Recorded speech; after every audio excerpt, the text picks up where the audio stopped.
Welcome back to Sarah's Table. Pew, pew, pew. It's Christmas. Look at how Christmas it is here. Christmas. Christmas on people's shirts. Christmas on my head. It's where I keep it most of the time, is on my head. Hi, I'm Sarah Moore. My pronouns are she, her. Tonight I am going to be your game master and your favorite person. I'm going to remind you to have a sip of water because you're probably dehydrated.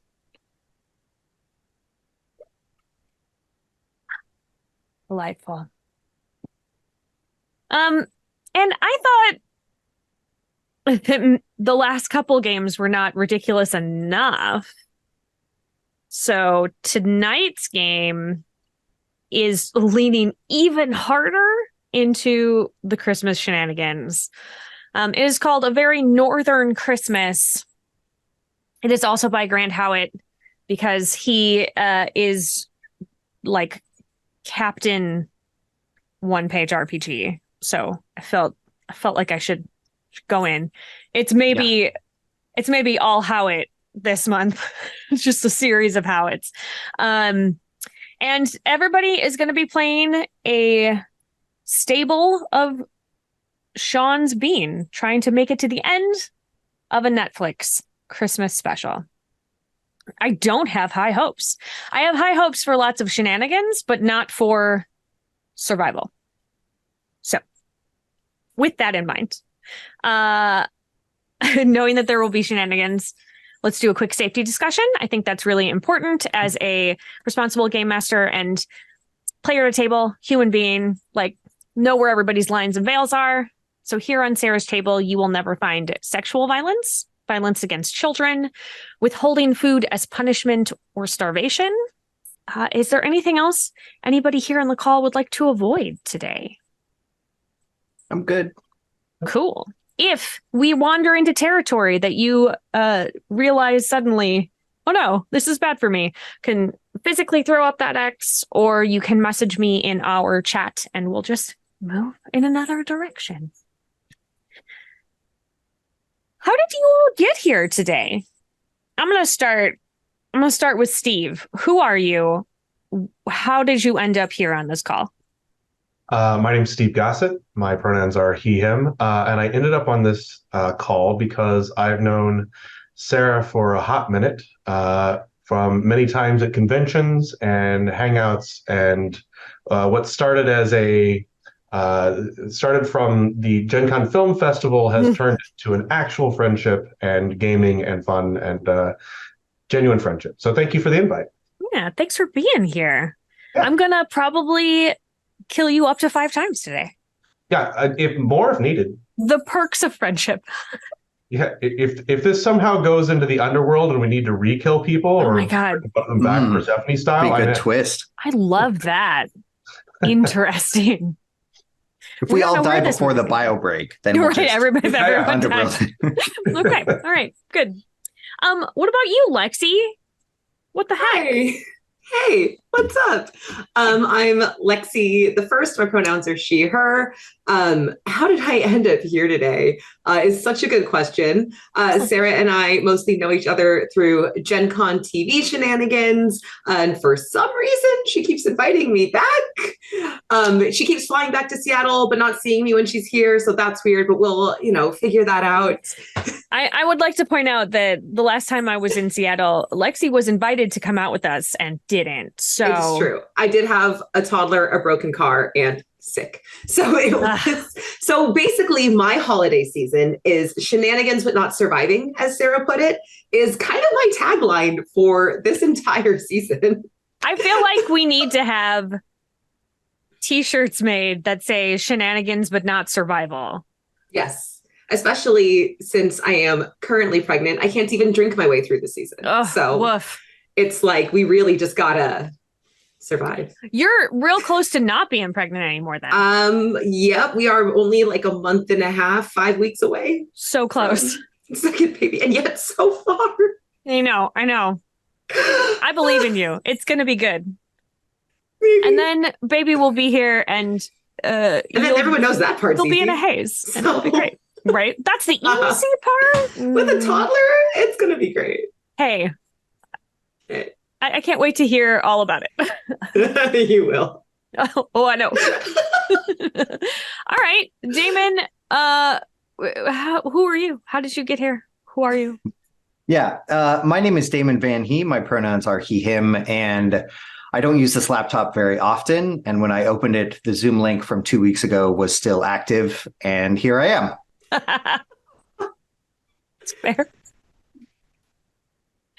With a different holiday sweater this time. I feel like if you were to look back in your Zoom history, that maybe almost all of them are just ones with me. It's you and my therapist, and that's it. That's all you need. Yeah. What else could there be? Cheers. Very little. Right. But I'm interested to know from the three of you, like, how into Christmas are you? I just want to know for my brain. I really like Christmas, actually. As grumpy as I just sounded about the season because everything is on fire. I love Christmas. Yay. Okay, so Lexi is Team Christmas with me. What about you, Steve? I'm a partial humbug. I really, really love the family part of Christmas. I enjoy gift giving, and I have a lot of like strong nostalgia about it. But I can't be blind to the other part of Christmas that I find abhorrent, and like it goes against, like it almost feels like it's in a tension with what I like about Christmas. That said, I'm going to be helping people put up Christmas trees. I assist other people's Christmases. I help out where I can, and so I try to participate in other people's Christmas. I don't need to hum their bug, so to speak. Oh, all right, interesting. So do you not have a Christmas tree at your house? I do not. I have a stocking. My mother made excellent stockings for us when we were young, and so I've got that, and I've got some knickknacks, but I don't decorate as a bachelor. Decorating my place is already difficult, let alone. Sure. That sort of decoration. But I will be helping other people decorate, specifically like I will have pine sap on my hands, helping people put trees up and that sort of thing. So I'm a friend of Christmas, even if I'm not with the spirit myself. You're like a little elf. I help. Yeah. All right. And then Damon is the Grinch. Yes. Oh, yeah, Christmas. A ho sweater. Yeah, it's because I have a lot of nieces and nephews, and so I have to play being festive at least once a year. But seeing as how I've already mentioned my therapist today, I guess we don't need to go further. But Christmas and I have like a very complicated history. So generally speaking, I am a humbug in general, but it's a thing that I try not to spread around. Like it's just Christmas happens around me and that's fine. And then it's over. It's not though, because I am around you and I just like embody the spirit of Christmas. There's so much joy just everywhere. This was a much better spectrum of Christmasality than I thought that we were coming into. I'm actually pretty excited. That's good. Yeah. All right. Here we go. Welcome to Sean's Bean, star in A Very Northern Christmas. Know this, Sean Bean is an ancient being. Back when the world was young, a cosmic demon witch cursed him. Time after time, he has been slain and reemerged from a dimensional portal in Yorkshire. Only if he survives to the end of a film will the curse be lifted, and he will be allowed to die one final time on his own terms. But this has never happened. No more. The Seans gather, pulled from beyond time and space. They muster their forces for the final confrontation, starring in the Netflix Christmas special, A Very Northern Christmas. They infiltrate the set, take up positions in the camera, script writing, props, set decoration, and craft services crews. Can the Sean's Bean satisfy the strange demands of the Netflix production team and avoid having funding cut and production shut down? And as the line between fiction and reality breaks down, can at least one of them avoid the grisly deaths that await them at every turn? You each will be in control 5 Sean's Bean. So we're gonna do some rolls. We can roll. Let's roll some D8s because I need to start assigning some Sean's Bean.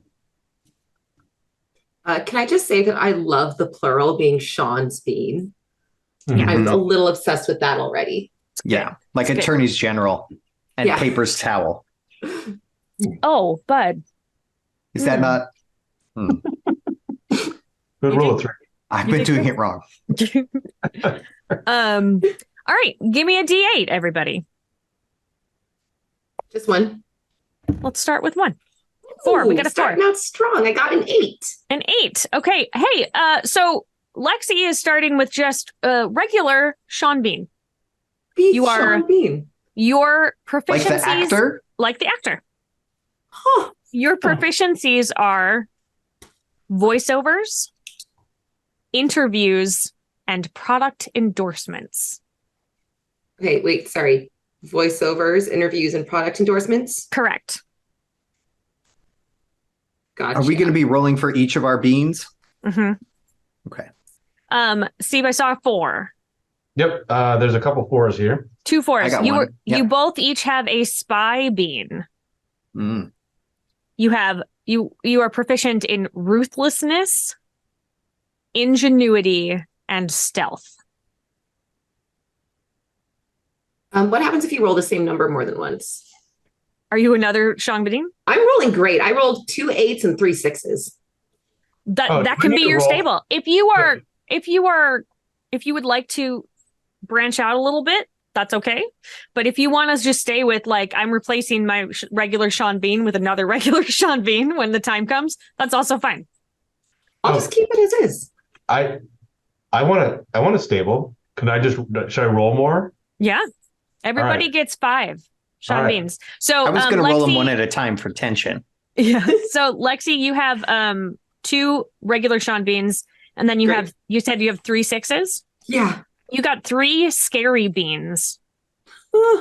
You are proficient in subterfuge, intimidation, and callousness. Aw. I rolled a 7. You got a sexy bean. Hell yeah. Impeccable jawline,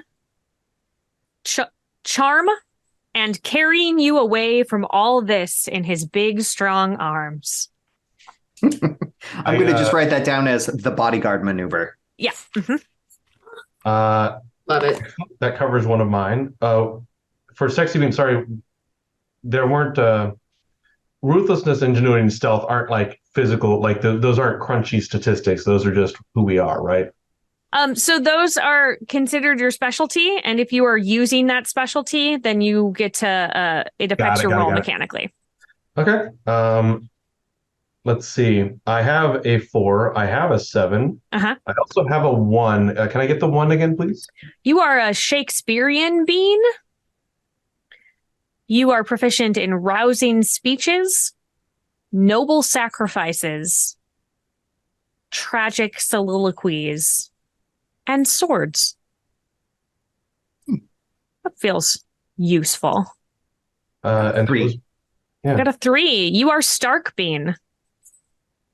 Honesty, a respect for tradition, and tenacity. It's especially fitting for the shirt you are wearing. Yeah. Themed. This is the thing too. Damon was on a previous Christmas episode and he's like, I hate Christmas, blah, blah, blah, blah, blah. He has like 1,000 Christmas sweaters.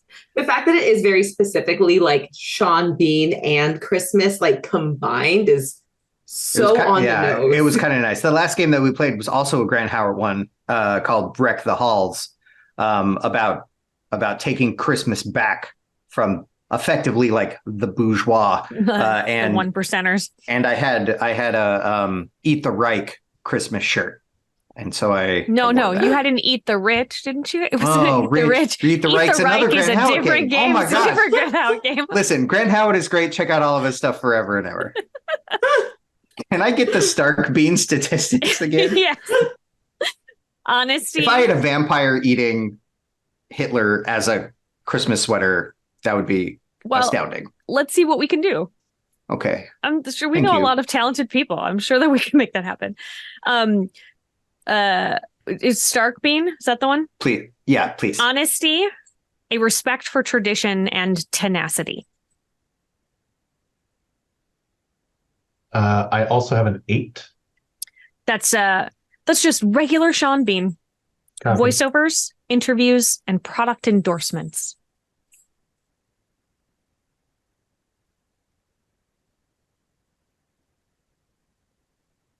Now after this, I'm not going to roll anything higher than a 5 for the rest of the game. That's gonna make everything more shenanigan-y. Classic. That's a word now. So I also rolled an 8, but I wrote that down already, and then I got a 5 for my last one. You are Shooty Bean. You are proficient in shooting, punching, and not talking.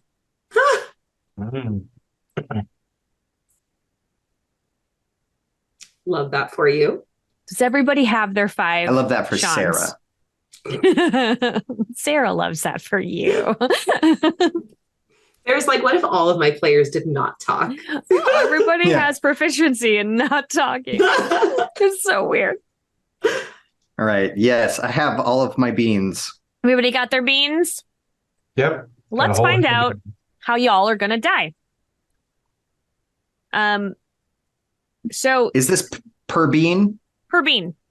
Okay. So I will need you'll be rolling 5 times, but I'm just going to tell you the 6 options because you'll be rolling a d6, and then you can tell me what has been assigned to who.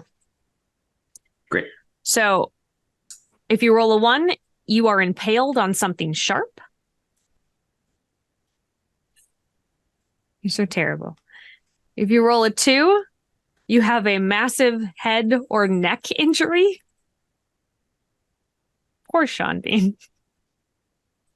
If you roll a 3, it is something involving animals. That one gives me the most leeway on how I decide it is happening. If you roll a 4, you are hung from the neck until dead. A roll of a 5 means you are crushed by something heavy. And if you really ace that roll and you get a 6, then you are shot, probably unceremoniously. So all of our Sean Beans are for sure dying? Well, you'll be moving toward it. Always. Follow-up questions. Because when you are when I call for a roll is because you are doing something brave or dangerous. So you're going to be rolling your d6 to find out what happens. But if it is something that will bring you closer to your inevitable death, which is that chart that we just did, then you get to roll an additional d6 and add it to your score, increasing the option or possibility that you will succeed. Do we assign these in order of our beans? I'm going to let you pick. It's Christmas. All right. You decide how each of your beans shall die. Excellent. Well, my first death is animals, so. Yeah. I can't wait. Okay, Sarah, here's the thing. Yeah, tell me. I don't know if this is good or bad for the show. So you could let me know if you would prefer me to re-roll something. Uh-oh. I have a spy bean, a sexy bean, a Stark bean, a regular bean, and a shooty bean. Yeah. My regular bean will be impaled by something sharp. Great. Everyone else is something with animals. We bought a zoo, right? I love it. Please leave it. Leave it. I Everyone think else- it's great. Okay. I'm begging. Everyone else's animals. It was astounding. I like the idea that there's just like a tiger on set that has nothing to do everyone's with what's very happening, nervous. and it Just just committing keeps murders. A serial eating- killer. Yeah, Yeah. All right. it's like the Savo lions that were the man-eaters. Yeah. I All right, recently well- did a trip to the Field Museum, everyone. Welcome. All right. Lexi, have you discovered all of your deaths? Yeah. I got animal and then crushed for my 2 OG Sean Beans. And Both then of them? for one is animals, one is crushed. And Oh, then sorry. for my, no, you're good. Then for my 3 scary beans, I've got head or neck injury and then hanged and hanged. Yikes. Good. I like when the same ones are killed the same way. Yeah. Like they're right? twins. Those two are twins. Yeah. It's like the universe being like, I just did this. Yeah, like, why are you back? Why are we doing this again? All right, here's what we got. Got a spy bean who dies of being crushed, Mhm. a Stark bean that dies of head or neck, a sexy bean that gets shot, Shakespeare bean that gets hung by the neck, and a regular bean that gets crushed. Wow. You're right. Good spread. It's a good spread. And I think that I have plans for this sexy bean. We'll see if I'm rooting for him, because as soon as I saw you sent over what it was going to be, I have this like fantasy world of this like version of Sean Bean that I'm ready to unleash. Yeah, well, I feel like we are maybe creating his next film with that character. So obviously he's watching. Sean, let us know what you think. Yeah. Now one of you is going to have the amulet of the chosen one. And that is going to be the film's protagonist. And by the rules of the game, I am supposed to give it to the person that does the best Sean Bean impression. Oh no. So Pass. I'll go. yeah, gimme. Hey, darling. Oh, that's a really good one. That was really That was good. That was really good. That's very good.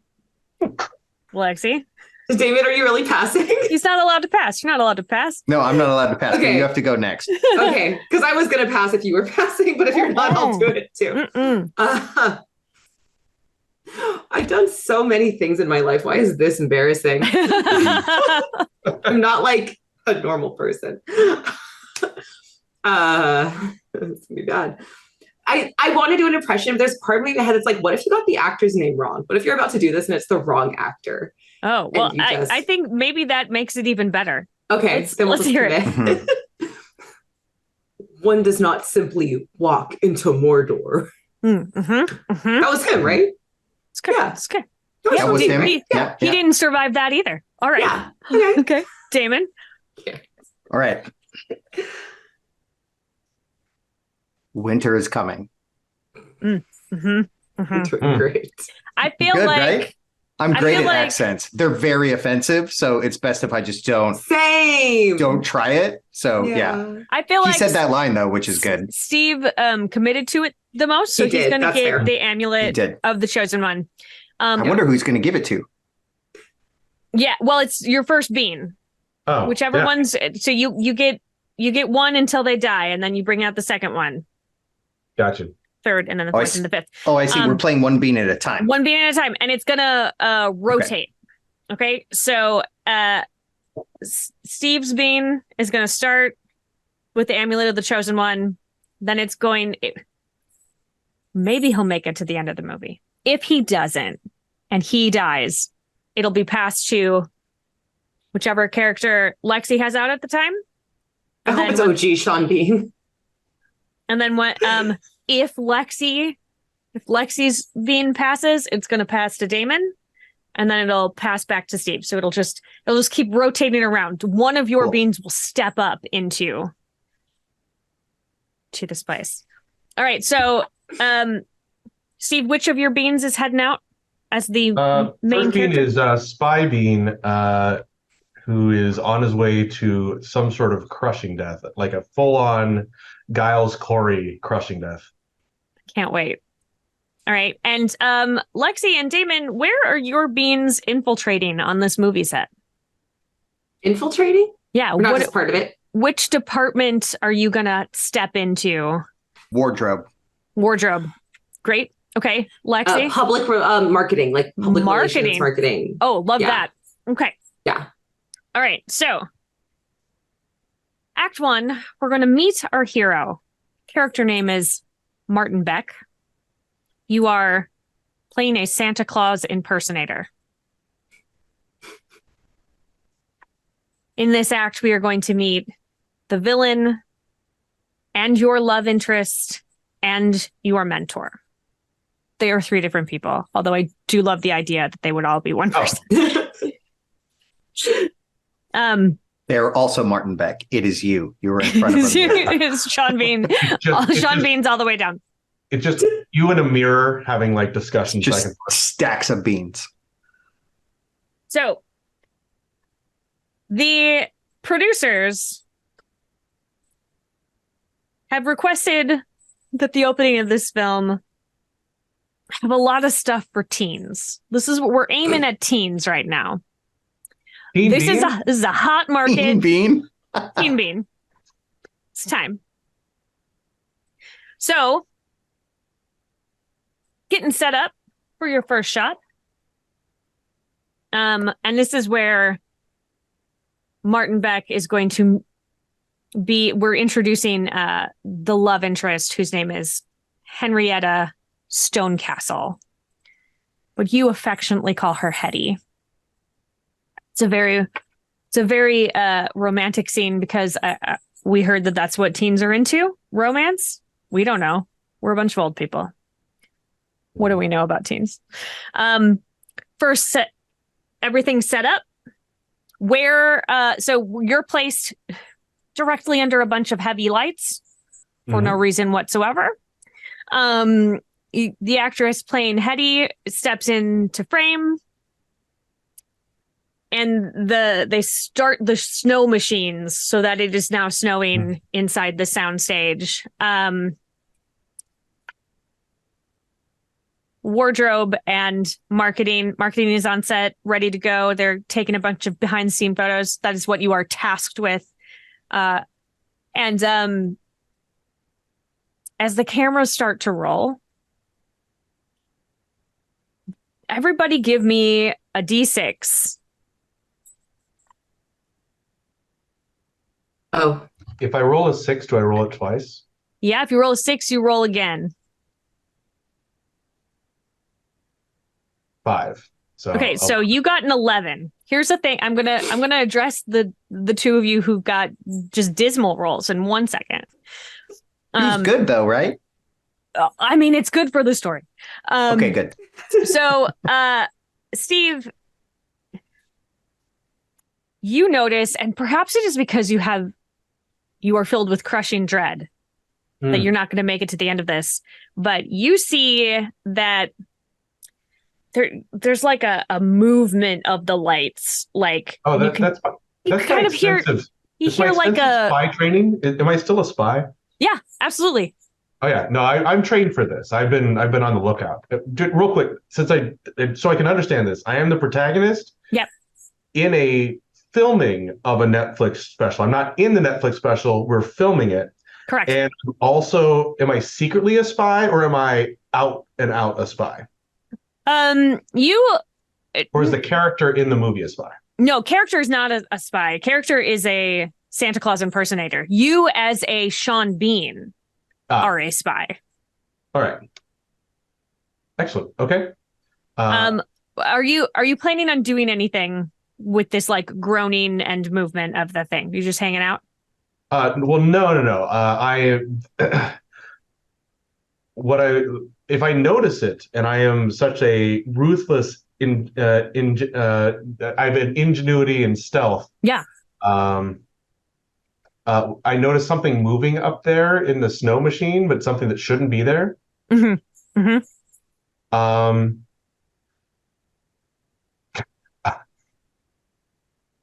am I sitting on a couch? Like, what's the scene?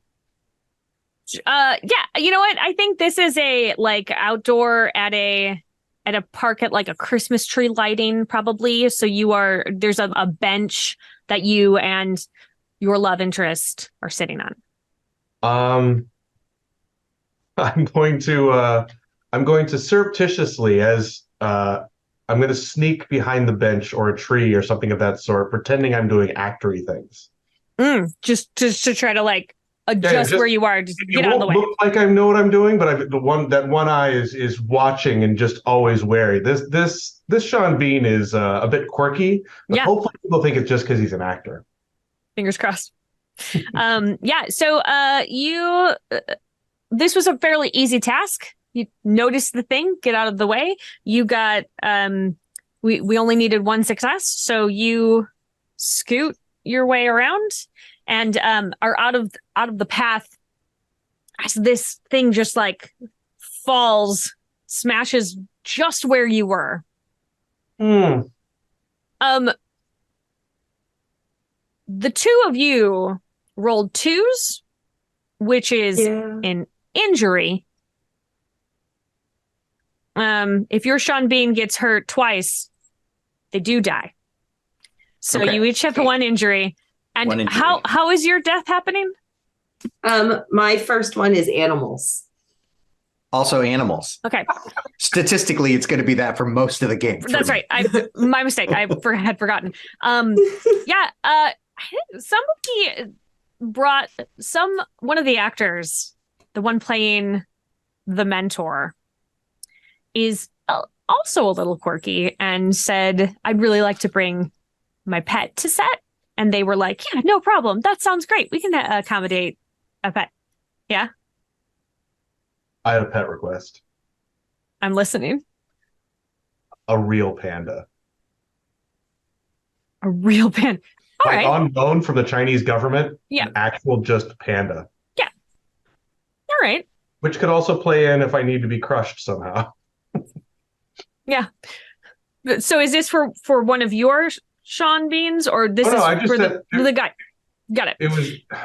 Yeah. It's been a while since I've stream role played, and I realized I'm not allowed to make requests. I feel like we're kind of in this wacky world, so I just really wanted there to be like a Christmas panda. No, I love that. Yes. Yeah, you know what? The Christmas panda even has like he's got a hat on. It's kind of like chin strapped on so that it stays on him. He's little wearing Santa hat. Yeah, he's wearing a little bow tie as well for some reason. And he's a little clumsy, and he has knocked some things over onto each of you. You are bleeding a little, just a little. I think just a bit. I think foolishly, the two of you were standing together having a little conversation about how you were going to get Spy Bean to the end of this movie, and then like a whole shelf and wardrobe just fell on top of you.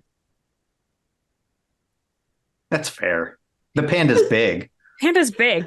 And then, so I think the camera sees the two of you having a hushed conspiratorial conversation. I would like to hear specifically about living. Let's hear it. Let's hear a little bit of that. That one's got the amulet.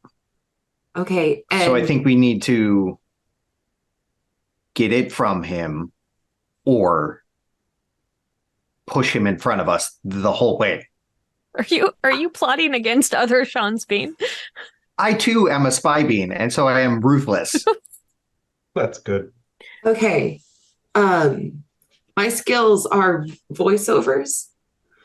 So you're the factory issue version of us. I'm real Sean Bean. You guys know that you're I mean, we're all real Sean's Bean.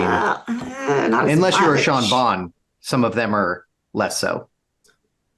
You know, let's not worry about who's real and who isn't. But I think it's okay if the weird spy AU out there keeps the amulet. Just got to keep the anything else from killing him. But we can do this. You know, I think so. I think at that moment it just falls. the wardrobe just falls on top of both of you. This big shelving, and behind there is just a panda stretching up real tall in a Santa hat, and then it lands on all fours and like ambles away. And in the background, the snow machine has crashed to the ground. There wasn't narrow a my panda eyes at in the any of panda. the trailers. Hmm. There were I no think- pandas in the promo I think material. somebody brought that on purpose to get us. Well, I mean, to get us. Is that your like spy instinct? Obviously. I mean, if anything weird happens, it's because of a conspiracy. Right, or because it's Hollywood. Hmm. It's the same I'm going to go picture. with giant plot. I'm just gonna go with artists are weird, Well, but you would know. Back on camera. The villain of the piece Regular comes bean. strolling in. Seems to be a little out of place because we're aiming for the teens in this one, and testing said that teens really like vampires right now, and so Lord Tory always. Alfredton comes sweeping in a giant cape, and he is a vampire, but in almost like a cartoony vampire sort of way. And he's got his eyes on Spy Bean. This Spy Bean? That's the one. And he's very quickly, like, he's coming in, and he's got his Coming in hot. fangs bared. So wait, again, apologies. So my Sean Bean is currently hiding behind a facade tree. Yep. It's like just like plywood on the back with like a stick. Yep. And the actor in the scene is coming out as a vampire, but he's horned in on me. Yep. He is playing the villain opposite you. So Excellent. Well, I'm a trained actor, and this is what we're doing. And Sure. I assume that because the snow machine fell, mhm. that they were doing that like in Alien when they didn't tell people about the chest burster. They're looking for live action. Mhm. And I believe this is time to I've been trained in tumbling, and it's time for some backflips Oh, and some avoidances while giving a little bit of dialogue. I plan to deliver the original scene dialogue I was going to give with Henrietta mhm. to this character because I'm not that good at tumbling and acting. Okay. So he comes in, and he's got his teeth out, and he makes his cape real big, and he says, "Martin Beck, show yourself." Can't wait to hear what your dialogue is. I start beginning with like backflips, Mhm. and then like hero pose out of it. Yeah. But while that's happening, I say,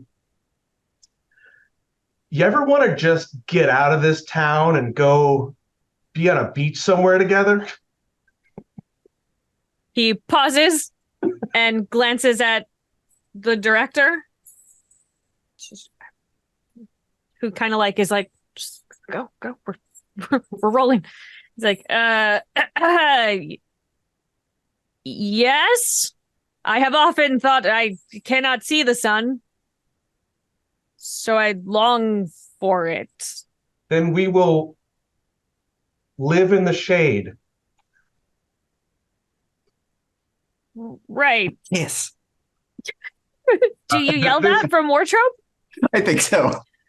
As I'm pushing all of the stuff off of me. All right, give me a roll to try to influence. Yeah.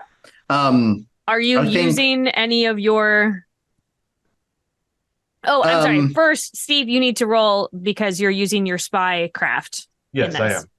So let's see how good you is it are at it. D8 or a D6? Well, I'm going to give you a D8. Seems like you are absolutely trained in this. I got a 1 for whatever that means. Cool. You hurt yourself. I probably did. Yeah. I think you...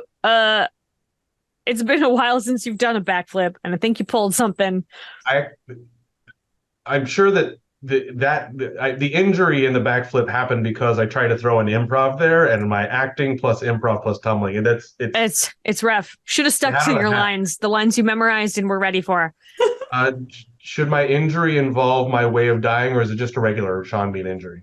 I think let's have it involve your way of dying. So I think you knocked over that tree. You got too close to it, and then it fell on top of you. So that's one injury for you. If you get a second one, you die. Real actor Sean Bean is very frustrated by this on-set behavior. Yeah. Behavior. Unprofessional. we have a standard to uphold. Yeah. Sean Bean. Excuse you. Damon, roll that D6 for me. Let's see if we can get him to kiss. Yeah. I have an argument for this being a D8. I am not an actor, Sean Bean, playing the role of a spy. I am a spy. And I know that there are some people in line in front of me for that protagonist amulet. And so as a spy, I am ruthless, and I want this real vampire to off this pretender. And I know that vampires bite. So ruthlessly, I'm going to encourage them to get close to each other in hopes that the vampire's instincts will take over and he will bite the person who's in my way. All right, roll a D8. So I'm going to roll a D8. Yeah. I got a 4. Okay. Listen, this situation is complicated. Mm-hmm. Okay? Mm-hmm. So we're going to introduce a new element.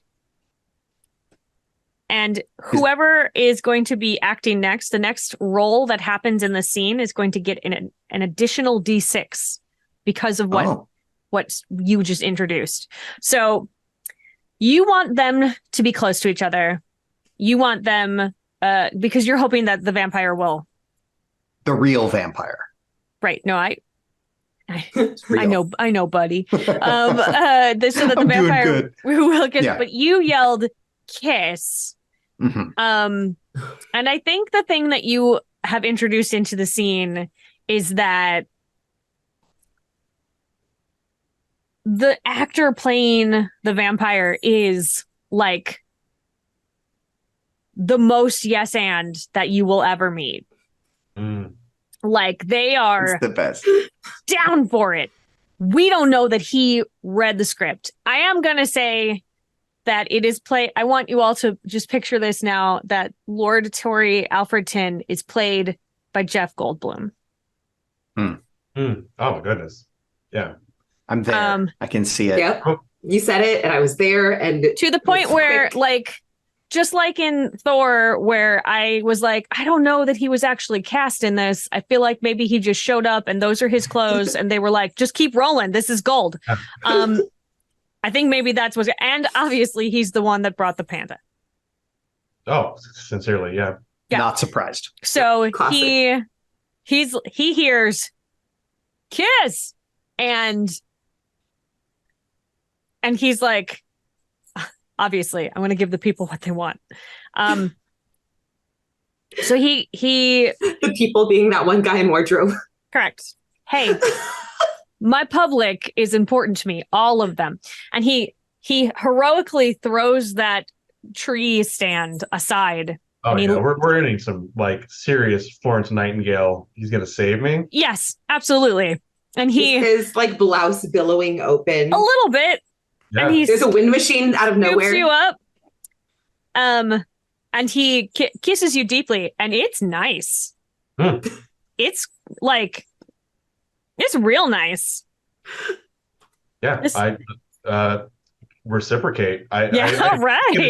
I am taking so much many photo pictures. And so many pictures, video. I am making sure to not miss a second of this. Yeah. Okay, I'm gonna have you actually. My broken ribs. I am. No, feeling great. Yeah. I mean, they're definitely still broken and a lot of internal bleeding, but you don't care anymore. Nobody's called cut. Nobody has called cut. Nobody Lexi, will. Please give me a roll, because I need to make sure that you don't kill yourself to get the shot. Taking photos. I'm gonna try and argue for a D8 on this. As OG Sean Bean, because I specialize in like interviews and product endorsements, I feel like I just spend so much time in advertisement that I just have like this eye for what we need to sell this. Yeah, and because of this moment, because your fellow Sean Bean is convinced that it's a real vampire, you do get an extra D6 that you get to roll. You get a D6 and a D8. Okay. That's awesome. So it's a 4 on the D6 and then a 5 on the D8. So 9 total. So listen, this is great. You have made it. Like, you get the perfect shot. You've climbed up. The angle is beautiful. The lighting is lovely. The wind machine, which we didn't even know we had, production like accidentally turned on a wind machine and it just was the perfect. Panda did it. It was so wonderful. The Panda, it's the Panda's wind machine. I don't know why.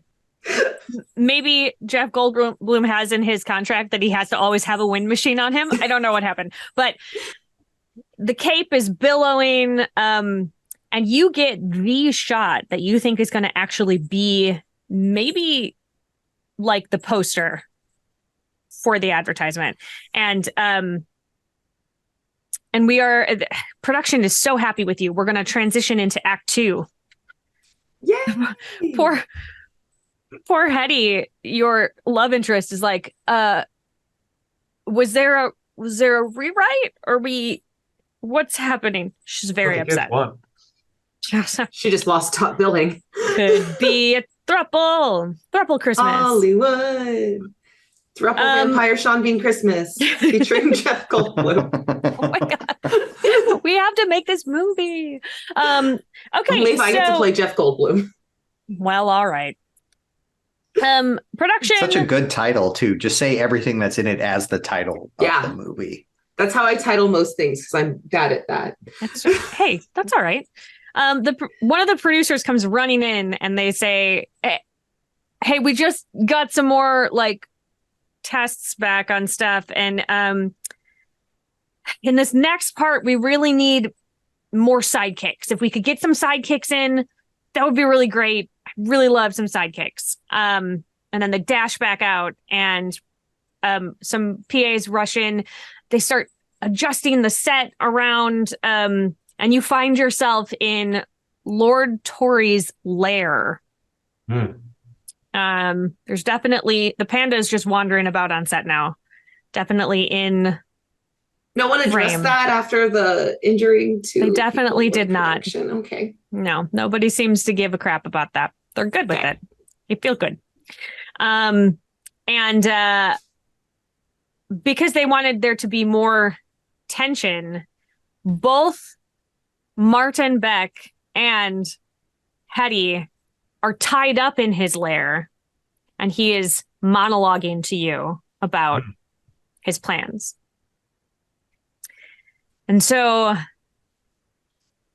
I've just sent something very special to the Santa Grotto. I don't think we're going to be needing any impersonators this year. And he kind of giggles and he reaches out and his panda comes over and he just pets the top of the panda's head.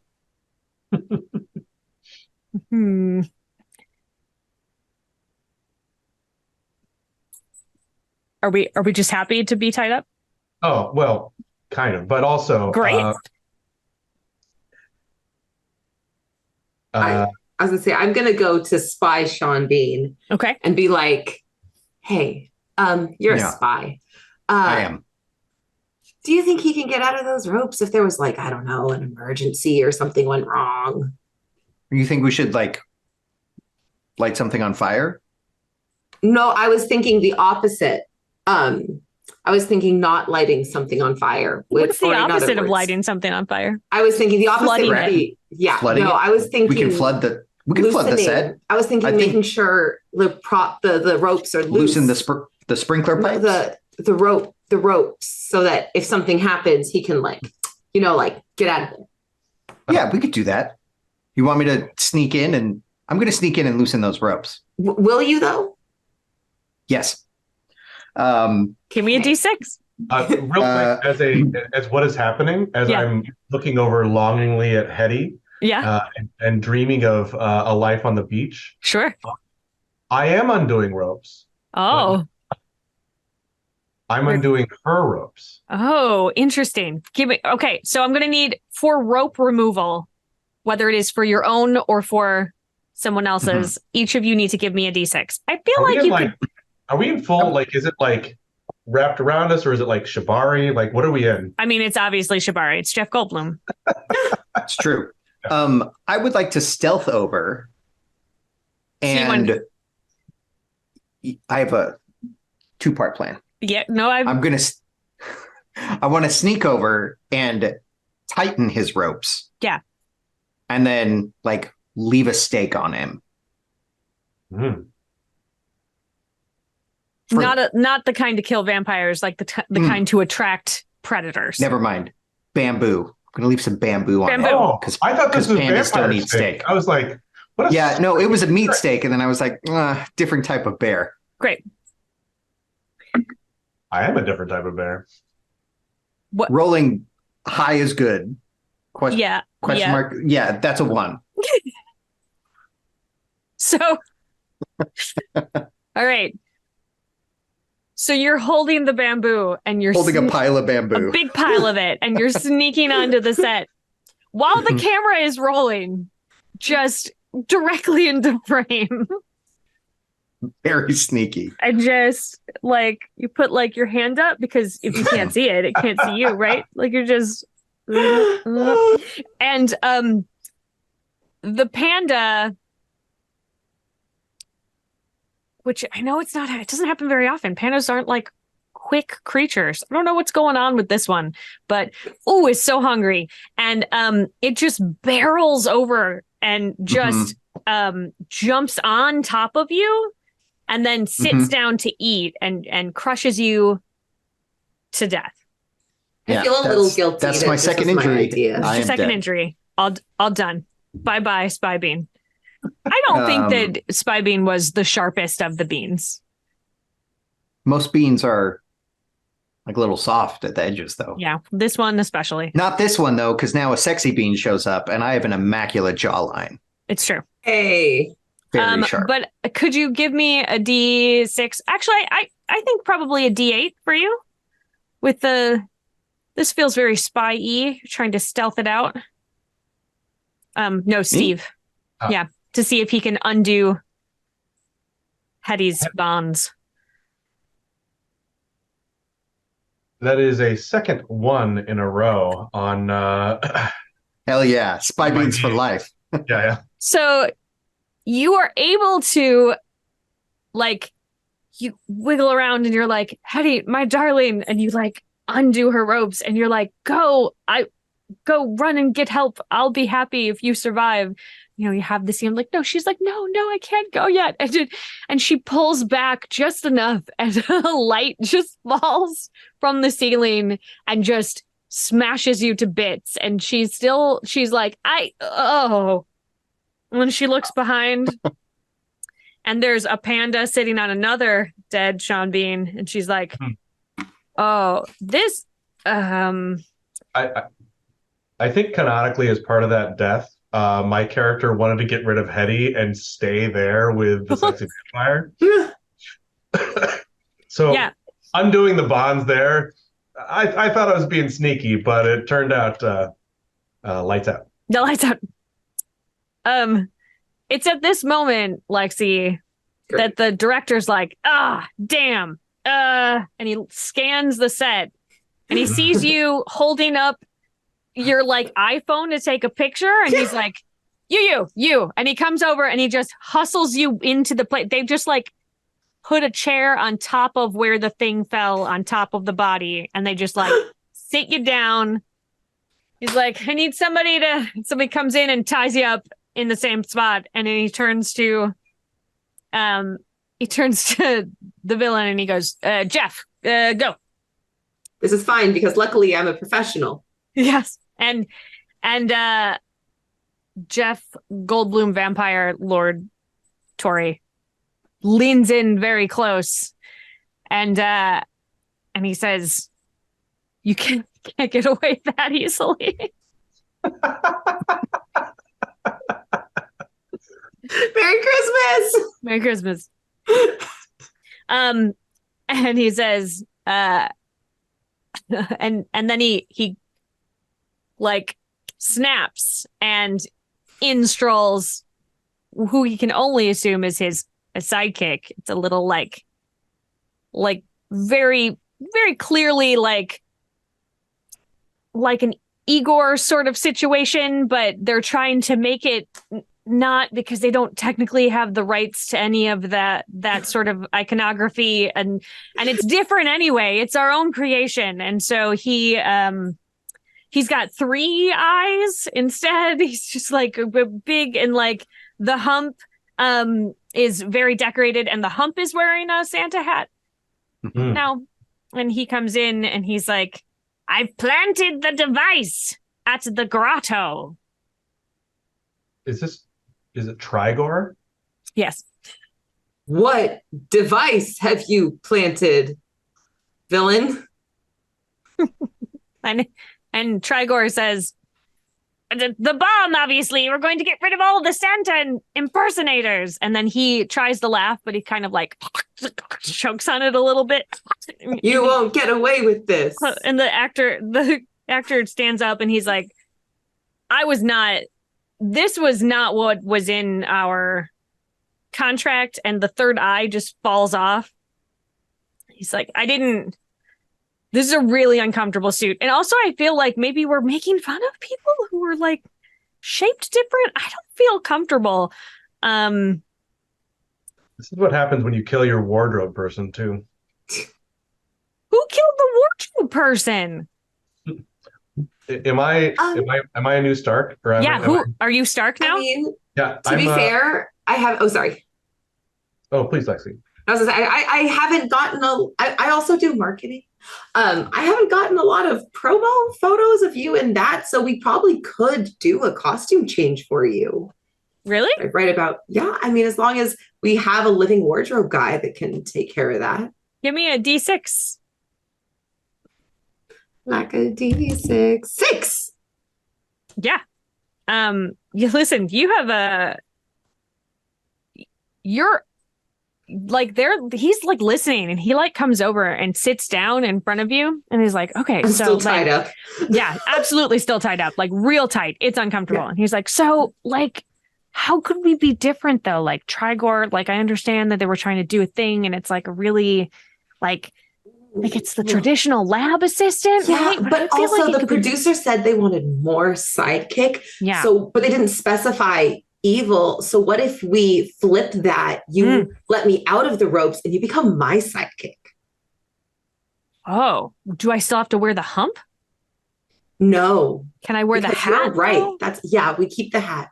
Okay. And we use the hat to cover where the eyeball fell off. So there's just kind of like a glob of spirit gum on your forehead right now. So yeah. I had to do this myself. We didn't have a makeup department. Wow. Yeah. Thanks. So I guess. No, just with the hat. Just tried really hard. And you did so good, but I'm trying to get you a better role. I'm going to get more screen time. I'm going to keep the producer happy. We're going to get to act 3 and 4 and 5 alive. Great. That seemed weird and pointed. What do you mean? Yeah. I mean that I'm literally sitting on a dead body right now. Did no one else notice that? That's a prop. Yeah? Isn't that a prop? And that one over there is a prop. And I think the panda is a prop as well. Animatronic, maybe? Yeah, so I think we should make you my sidekick. All right. Well, you rolled well enough that he's on board. So he goes around to untie your ropes. Happens as intended. He just unties you. Steve, what's your next? Sean Bean. We're looking at I believe Craft Services Bean, who is of the Stark prototype, will be dying for some sort of massive head and neck injury, possibly beheading. But yeah, he's Craft Services. Also, quick. I did have a note that is in the chat, but I don't know that we need to repurpose Trigor's hump in that way. But, that we could scoot it down, and it could be a booty. He could have like a shelf.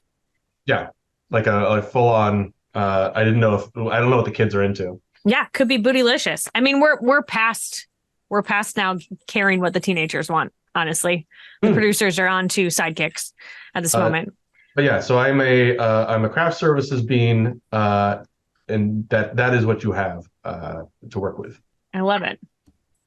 The producers come running in and they say, this is going really well. We just got another thing that needs to be more explosions in this next act. So everybody reset, get ready.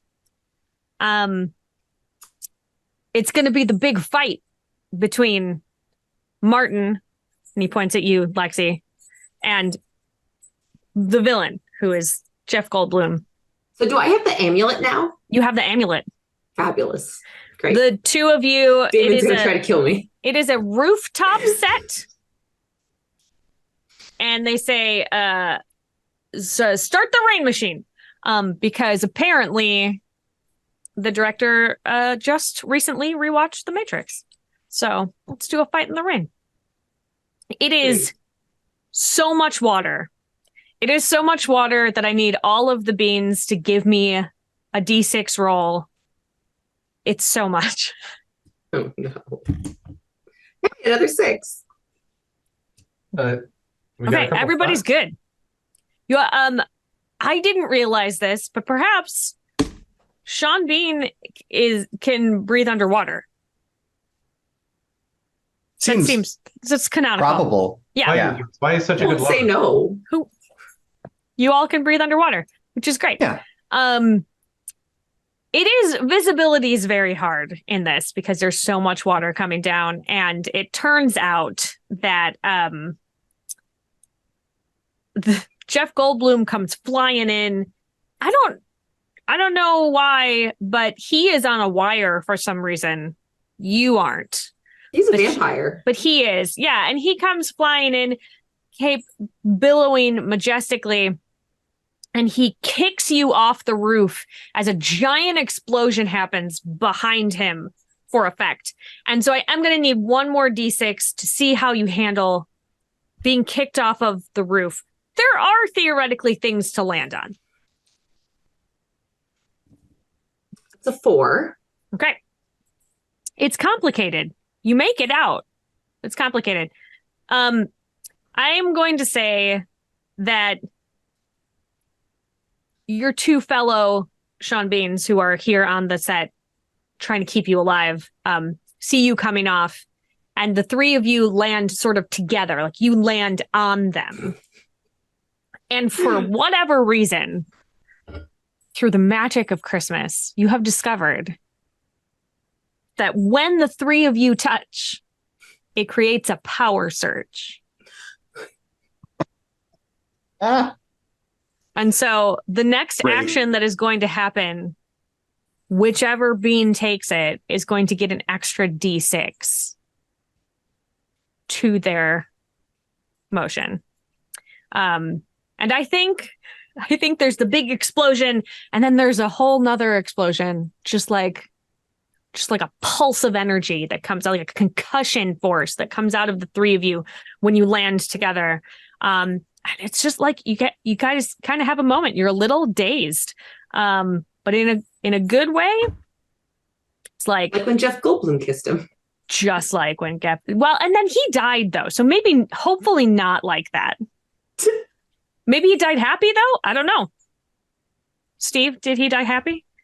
Well, he died like he said something to Henrietta, but he died looking at the vampire. Obviously. Yep. All right. I actually feel like this is maybe the perfect place for a bio break. The three of you in like a little cuddle puddle with a power surge. With a power surge coming off of you, and the fire is still raging above you. I'm gonna say, hey, I want you all look up before commercial break and see that like the fire is a little out of control, and it's sort of, the pyrotechnics guys didn't really do it correctly. And so like the fire is spreading, and that's where we're going to pause. Everybody go get yourself something to drink, something to eat, have a holiday snack, and then Get yourself a bean. Get yourself a bean. Have some beans. A cup of bean. Cup of beans. Cups Can of bean. beans. Can we of get some can of tea? Sean's. Can of Sean's. I actually might Sean's. make I'll make coffee, which is very bean appropriate. Yeah. There you go. There you go. All right. Well, we'll see you all in a few minutes. Bye.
Welcome back from the break. We did it. Hi, everyone. When we last left our heroes, which I don't even feel like I need to put in quotes this time, although I don't understand. I can't say that Sean Bean is inherently heroic. He absolutely is. Is he? I think so. A tragic. As a person? Yeah. I mean, I haven't met him, but Sure. from what little I have seen on the media. Sure, that's fair. That's fair. I'll give it to him. All right. Well, so we have decided that you're heroes. You have just thrupled up, and a pulse of like a shockwave of energy came out of you. However, like the fire is out of control above you, and in Act 4, the producers come running in and say, "Oh no." They say that the next scene needs more dogs. What? And That's we're bad. all dripping wet, right? We're dripping wet and like grabbing each other's forearms in some sort of like little circle, like a Triforce situation. Yep.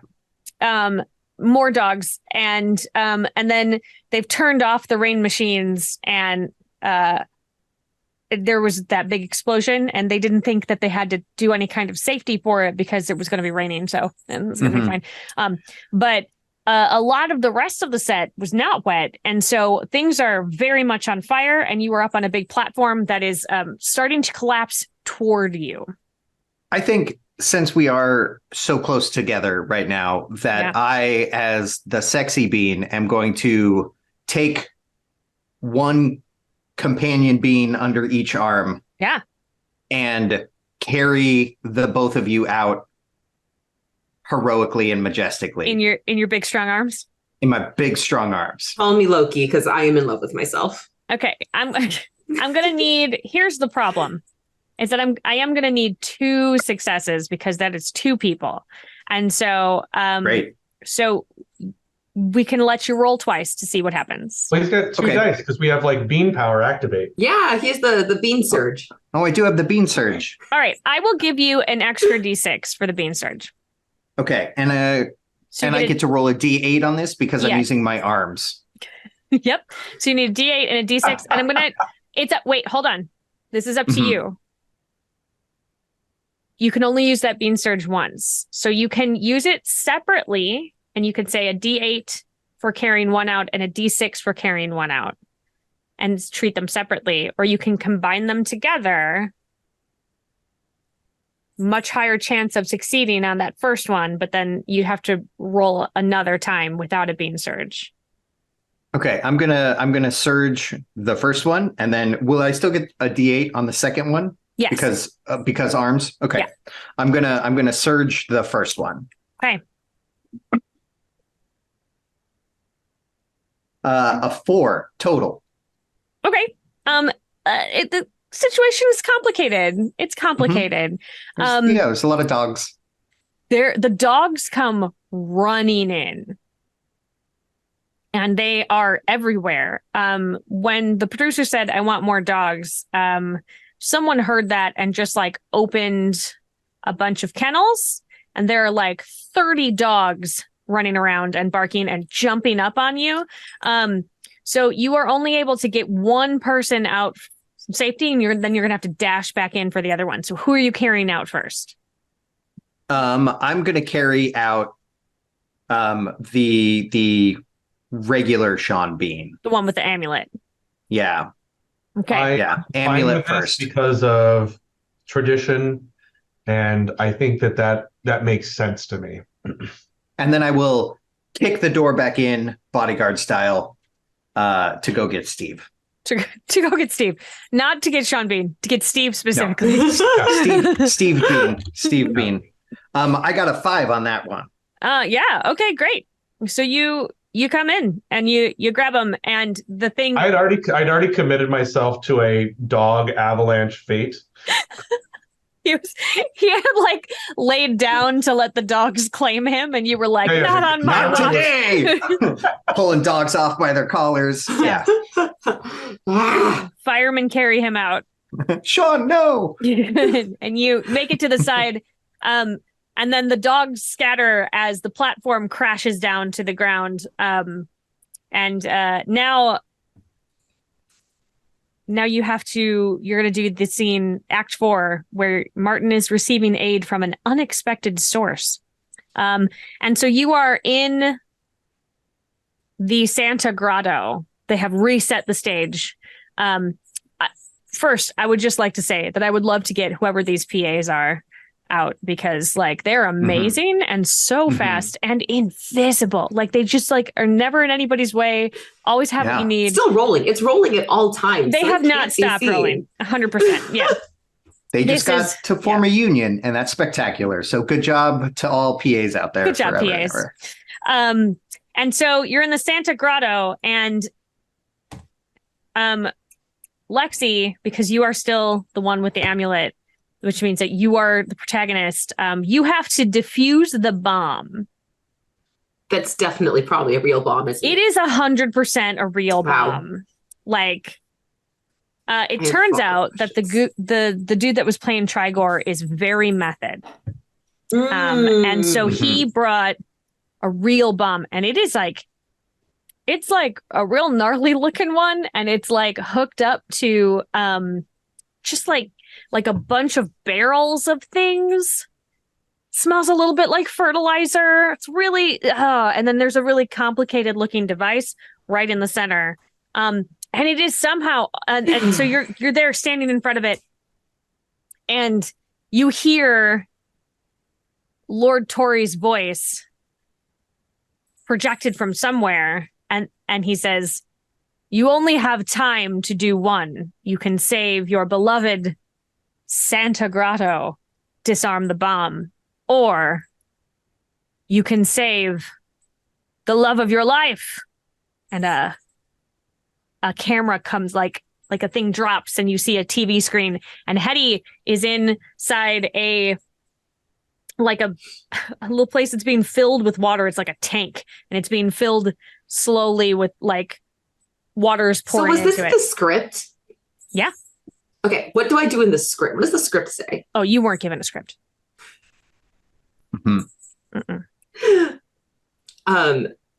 I mean, maybe the original protagonist had a script on his body. Oh, that's right. Yeah. I am like, shoot, I need to use movie logic for this. Well, I have my sidekick, so I'm going to tell my sidekick, you go save my girlfriend, and I'm going to go save the Christmas tree farm, Santa's. No, I should get the girlfriend, shouldn't I? Movie logic. Sidekick, you get rid of the bomb. You brought the bomb, so you can probably disassemble it. Yeah, he's the one who brought the bomb. So I'm going to tell him, you go disable the bomb, and I'm going to go save the girl. Okay. Give me a roll for that. Right? Is that the logic is tracking? Give me a D6. Yeah, I was thinking of a way I could try and justify a D8, and I just don't think it's going to happen. This is not a product endorsement or an interview. So sorry. No. It's a 5. It's a 5. All right. So, you are going to go. Stephen's dice today. I need to use them more often. You have sent him to. He's going to disable the bomb. Well, you have convinced him to go disable the bomb. Yeah. And then you are going to go save Hetty. Okay. So, I mean, that works out. You have received aid from an unexpected source, which is the dude who set the bomb. And he was like, "Oh yeah, I'm sorry. This is my bad. Listen, I just was really excited to get a role. You know, it's been a rough year, and then there was the strike, and then I just want to be able to do stuff. And so you're excited. I get it. Yeah, and I a hobby, and so I dabbled in stuff, and I thought when I read in the script, right, that there was going to be a bomb, I thought I know how to do that, which I probably shouldn't maybe admit, but production value, it's going to be good. Anyway, I'll go take care of it. I think I remember how to disarm it. I think I remember. Great. Thanks. Sarah, can I do a thing? Please do, because he just rolled a 1. Great. For disarming the bomb. I'm gonna go. Did he get a D8 because it's his bomb? Doesn't matter what he got. I want to head over to Video Village. And I'm gonna pull up a chair. Probably pretty noisy, like in Men in Black when he scrapes the table across the floor. Yep. I'm gonna pull a chair up and sit down next to the script supervisor. And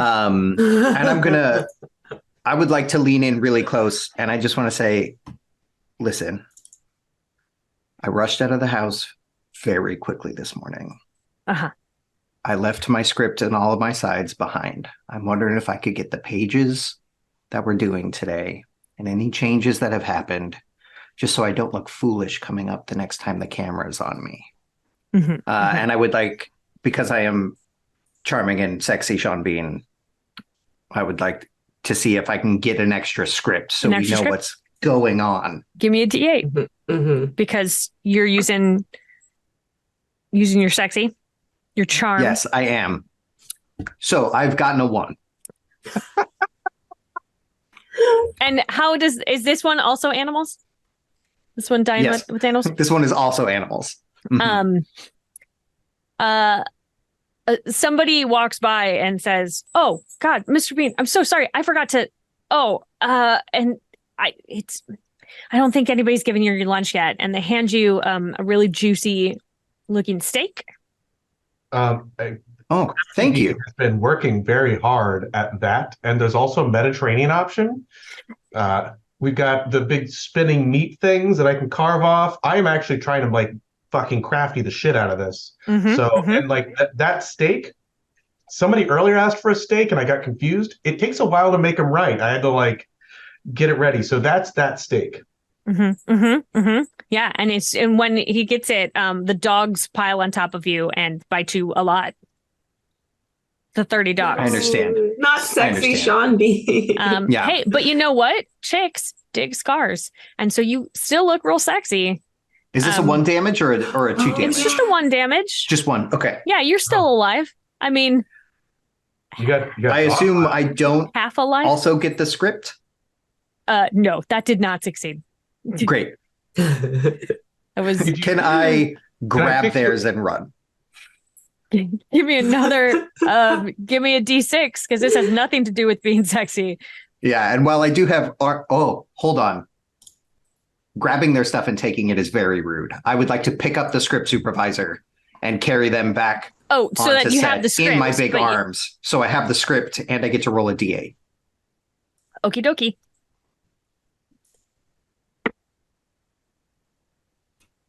Twos are good, right? Maybe I should just roll D6s. So you come back out of the pile of dogs and you're like, ugh.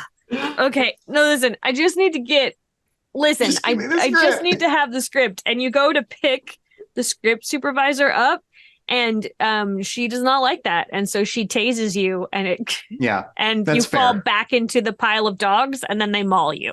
I shouldn't have touched someone without asking. You shouldn't have. That's on me. Anyway, Sexy Bean should have known better. No matter how sexy you are, you still have to. Well, and that's great because next up is Stark Bean, who's all about honesty and respecting traditions. So I feel like I've learned. Is he also going to be potentially mauled by animals? Yes, he is. Great. Yeah, Great. Yeah. Okay, so hey, what's going on, Steve? Where's your bean at this moment? Oh well, after preparing that steak, which dogs thought it was delicious. Yeah. And it looked great. And after seeing him get tased and run down, I realized I don't have to go marinate another steak. I am going to start basically it's been a long production day. I'm going to bring out a tray, with shoulder straps and a tray with food and part of this Mediterranean spread. We're going to have Skittles in individual cups by color if people need that, plus caffeine. We're just going to make sure that everybody knows that food is what makes the set run. For sure. And that is the sort of tenacity and tradition that I am about. I understand. And I'm bringing it. And so I've got I've got my delivery system, and I'm out here to like right these wrongs and get these people fed. Because I think the reason things have gone wrong, lack of calories. Everybody's hungry. Yeah. I get it. All right. Well, I would like you to roll and see how well that is going for you. Can't wait. 2s are good, right? Uh-oh. So you do the thing on the set that you're not supposed to do, but you're not paying attention because you just like everybody needs to have a snack right now. It's really important that they have a snack. And so you like step underneath one of the flies, like one of the like big, and it just like catches you in the neck. Like it like moves and just like do you have any injury at this point, or is this your first one? Oh no. I'm prepped. I'm primed. Okay. All right. Well, it catches you right in the neck for one injury. Oh yeah. No, like that's I've always had a weak neck. This Sean Bean. Yeah. Weirdly, because everyone else's neck in general so strong. So what I do is so as not to get any of this neck blood on the food, I put on one of my crafty bibs. So there's just like a bib here for just like slowly filling. Yeah. But it's like it hasn't touched the food. We're still good. Yeah. You bravely and heroically soldier on to get everybody their snacks. Yeah, well, look, that's not gonna stop me. Clearly not. This is some mailman shit. Making it. Lexi. Yeah. You're standing in front of Henrietta. Yeah, she's drowning. Okay. And either she's an amazing actress or she is actually drowning. Unclear. Do I see any sort of like release or is it open on the top? There's a like a little panel on the side with a keyboard. Like what kind? Like a piano keyboard or? No, like a typewriter keyboard. Okay. I'm gonna go type open. Type open. Give me a D6. I type open. 3. Okay, so it's complicated. So something does open. It is not the thing you want to open. Like a panda door. It is definitely a door, and there's definitely some kind of animal sound coming from the other side of it. Great. Okay. So I type drain, DRAIN. Give me another D6. 5. Okay, that works. Okay. There's water starts something loose now. The water starts draining out of the thing, and she like gets her head above. She's like, "Oh, thank you," coughing and sputtering. And then the producer zips back in. Sorry, that almost murdering you for real life. Yeah, and says, "All right, this is the final act, and I need just to really up the romance, up it up. With who?" And then he just dashes out. Okay. And Hetty is, coughing, still stuck inside the thing that's not filled with water anymore. And then behind you, and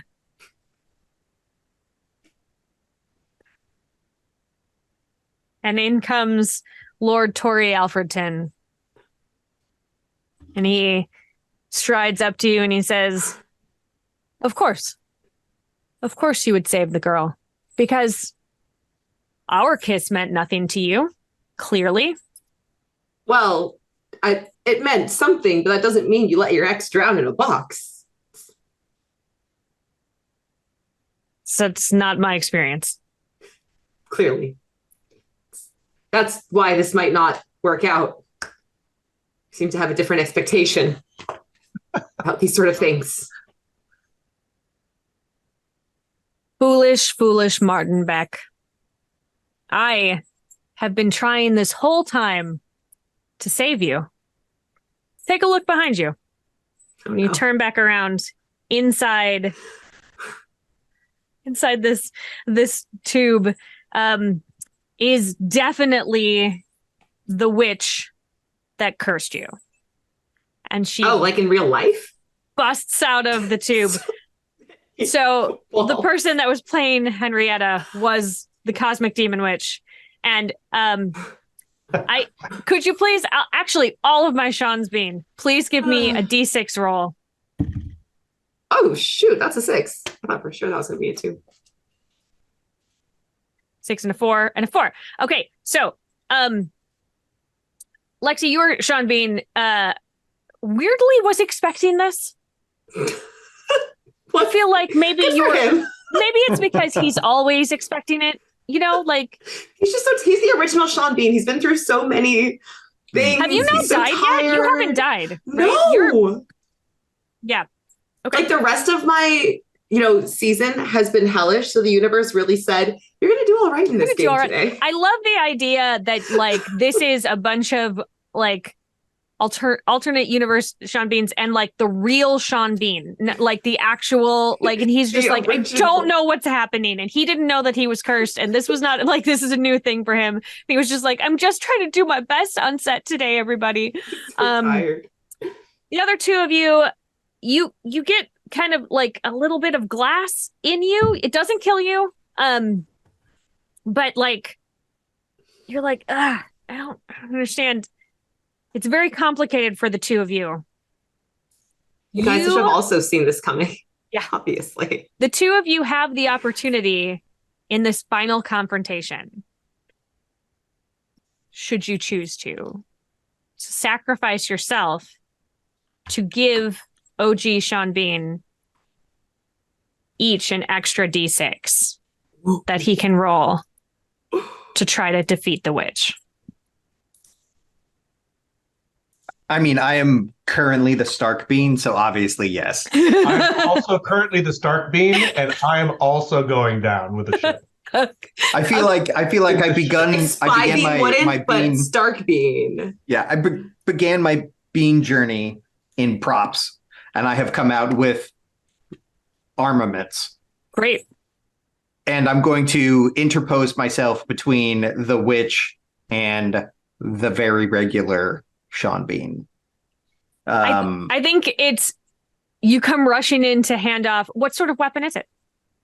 Oh, it's a big sword, obviously. Big sword. It's a big, giant, two-handed sword. Yeah. With a wolf on it.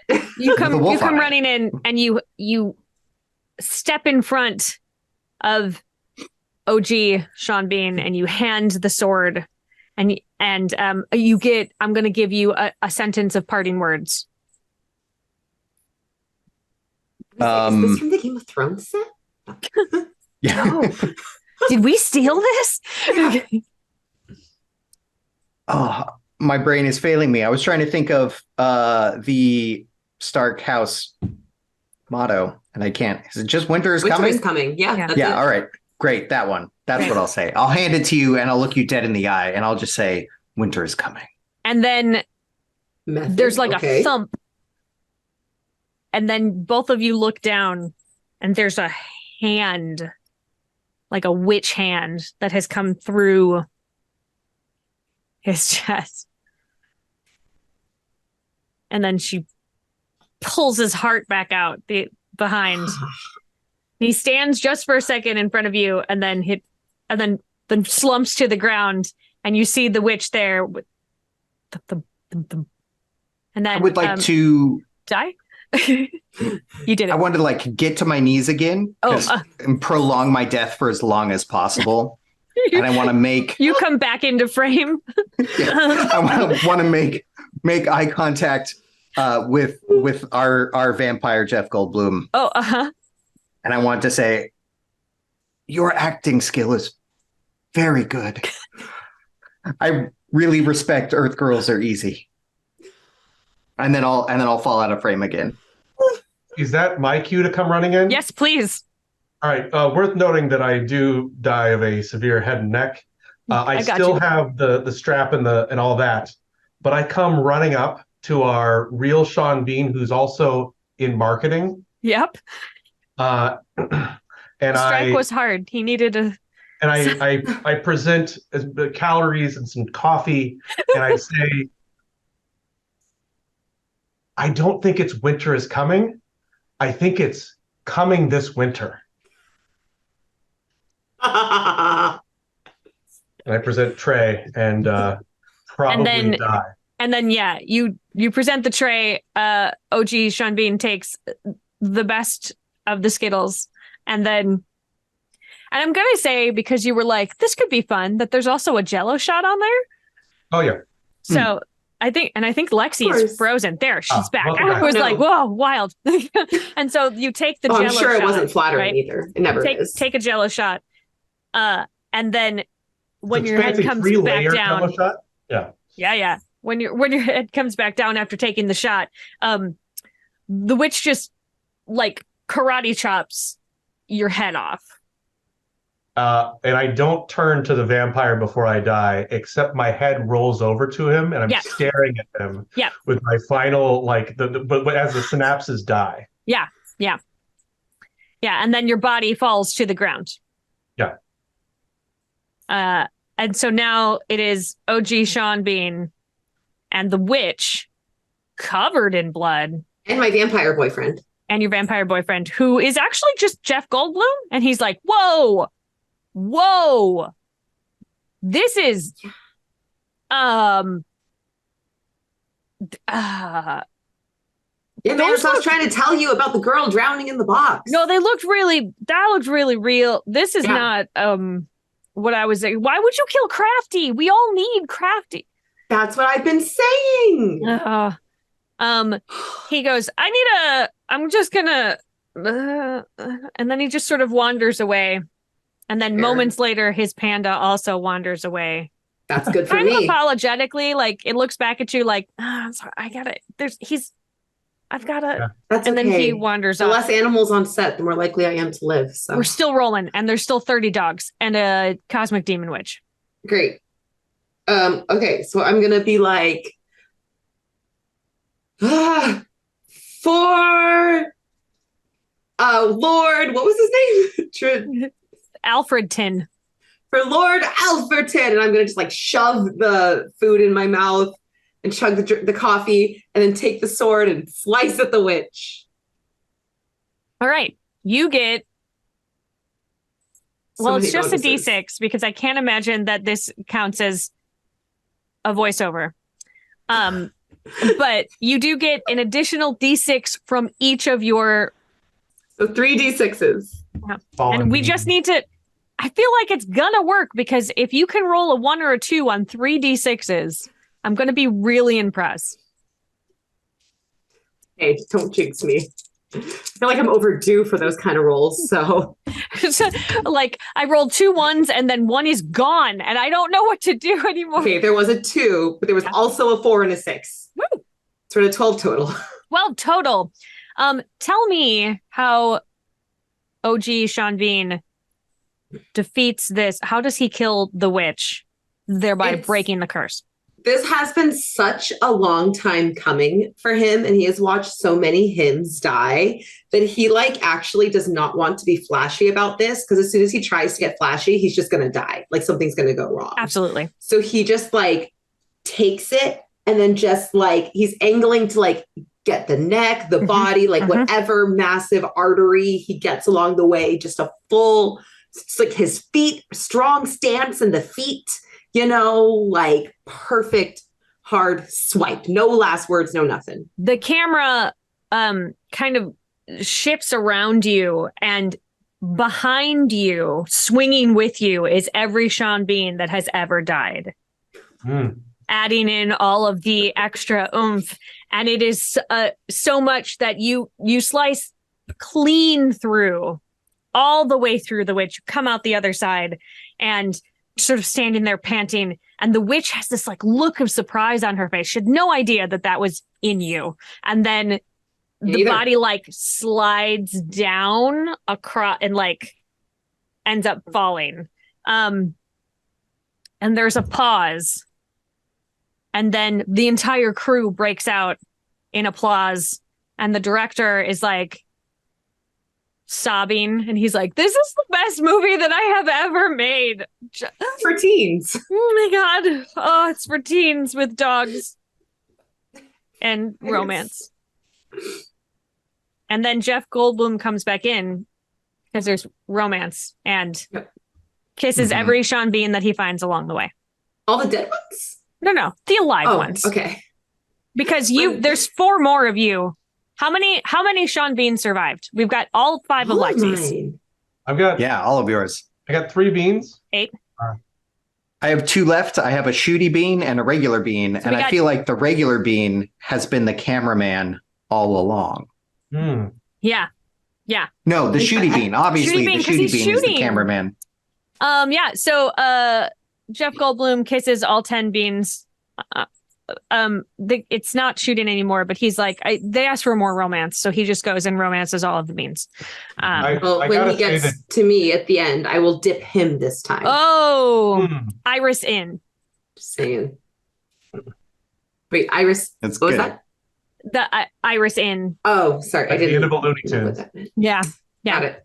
Yeah. That's the right feel for this, the end of a Looney Tunes. It's for teens. For teens. And then because you are also the marketing person in the aftermath, you do have to market this film. You're gonna give me a D6. It's not gonna have you die or anything. I'm just interested to see how well you market this film. 3. Yeah, it's a little complicated. Not as many people watch it as you think should have. This was the director feels like it was his magnum opus. Sean Bean clearly thinks that this is his best work. He defeated the Cosmic Demon Witch. I'm just happy. Yeah, just so happy. And people see it and they're like, I mean, it's nice to see him survive, right? But I don't really know what the plot was. I had a hard time following it. I can see that. I can see where they're coming from. Anyway, I feel like it gets that cult following where there's a niche of the internet that thinks it's the best movie ever made. They go on Reddit, but to tell other people. not for 15 years. Yeah, no, for sure. Right, later long after Netflix is gone. Yeah, then it'll have a Nightmare Before Christmas resurgence 15 years from now. Sure will. Listen, what a weird story we just told. The weirdest. That was a very Northern Christmas, everyone. Yay! Wow. All 5 acts of it. Yeah. Let's do our moments of gratitude. Do we have any? What happened today? I have so many. I feel like I have to give one to Damon specifically for the commitment to death. And I do have to say that I am legitimately surprised that I did not die at any point. I was on board. You know me. I die. I do things. Yeah. I'm always team kill off my character. So this was kind of a fun surprise for me. Yeah, I gotta say, David, you committed to I'm gonna do this, I'm gonna do this, I'm gonna do this, kill them off. It was real fun because someone had to die. Yeah, I was gonna say to kick it back towards you, Lexi, spectacular job making it through a Grant Howitt game where you had 4 backup characters and didn't need any of them. Yeah. I feel like you win. I don't know. I feel like dying is part of the Sean Bean experience, but here we are. Not for actual Sean Bean, though. Hopefully not. I guess. Yeah, because you were playing actual Sean Bean. He doesn't need to actually die. Yeah, and then Steve, oh my gosh, you made some choices that were so out of left field, like the panda request and other things. I feel like with Damon, I could track where he was coming from with each one. I was like, okay, the spy, I get it. And some of the things you did were just no, it makes sense now that you said it, but well, thank you. Yes, here we are. Gratitude to Sarah for allowing the panda because it seemed so vivid and I really wanted it. And actually, I credit to the dice for giving me spy bean that made me want to do backflips and improv that led to this wonderful side romance with our Jeff Goldblum character. Amazing. Really the through line there through a lot of that.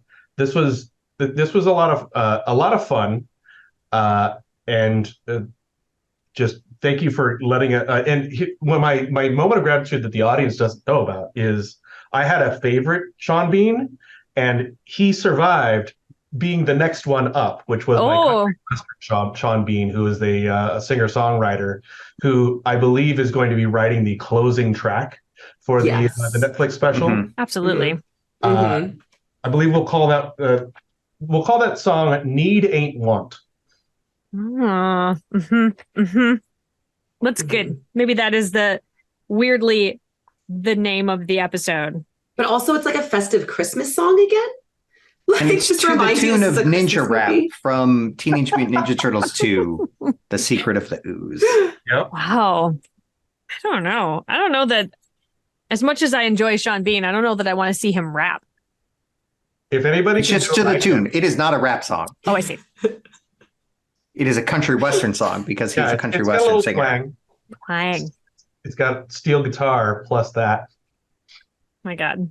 And Jingle Bells. I'm gonna call out Damon, who texted me at bio break and said, "I don't think I know how to play this game." Yeah, I didn't realize that I was like trying to be like an incognito member of the film crew. I was like, I am a spy. And then I was like, oh no, maybe That was wonderful. maybe I'm flavor. not a spy.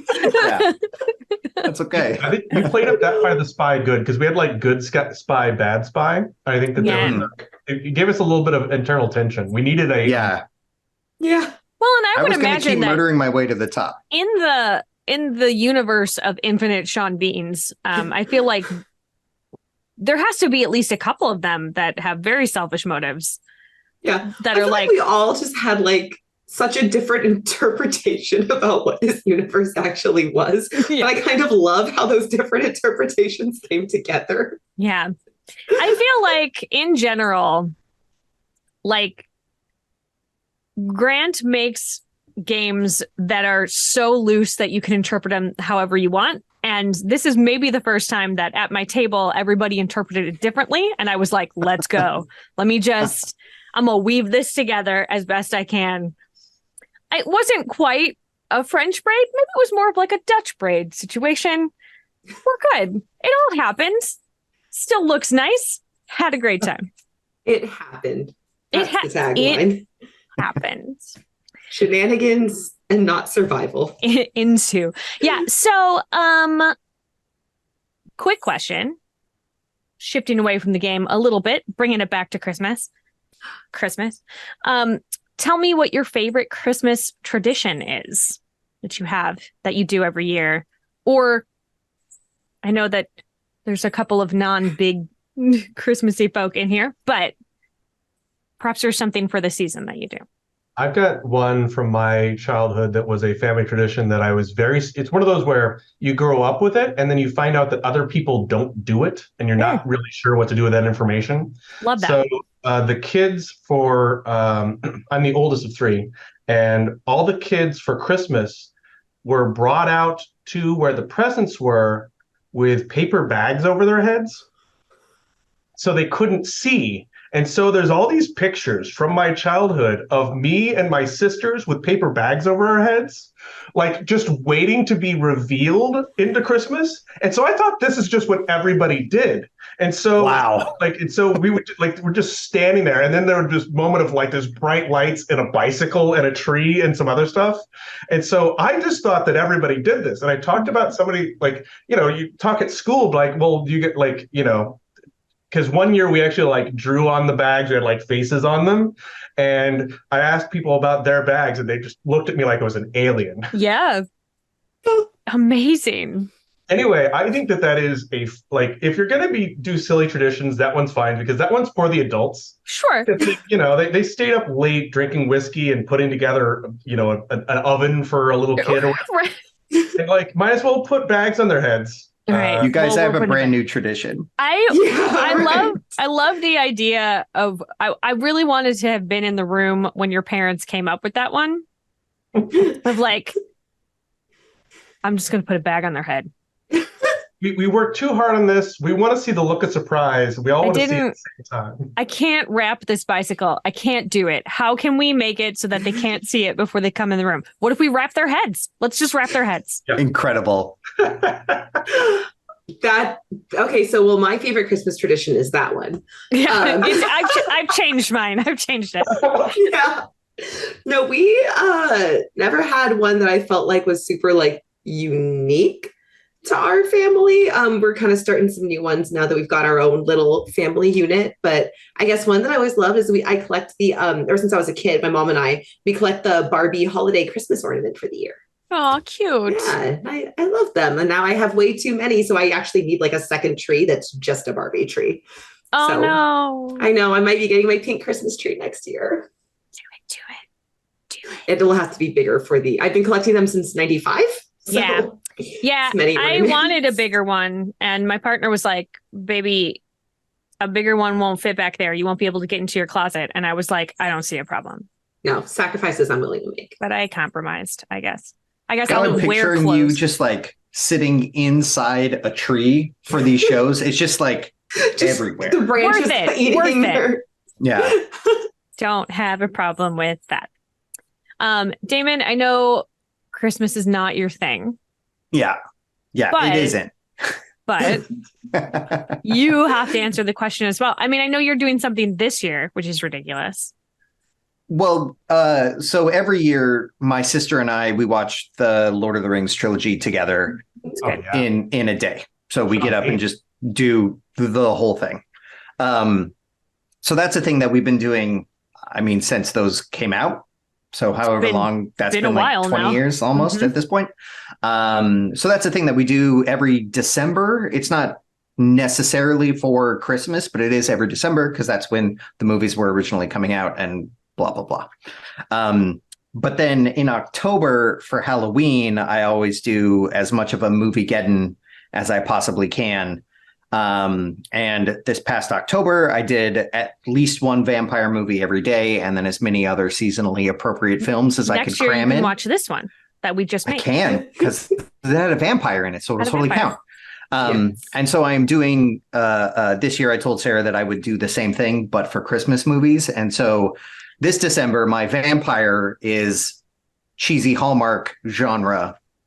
So I'm watching at least a cheesy Hallmark style Christmas movie every day, and then however many more movies I can.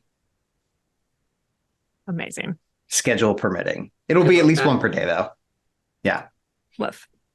I have a ton of Christmas stuff, as anyone who's ever met me knows. But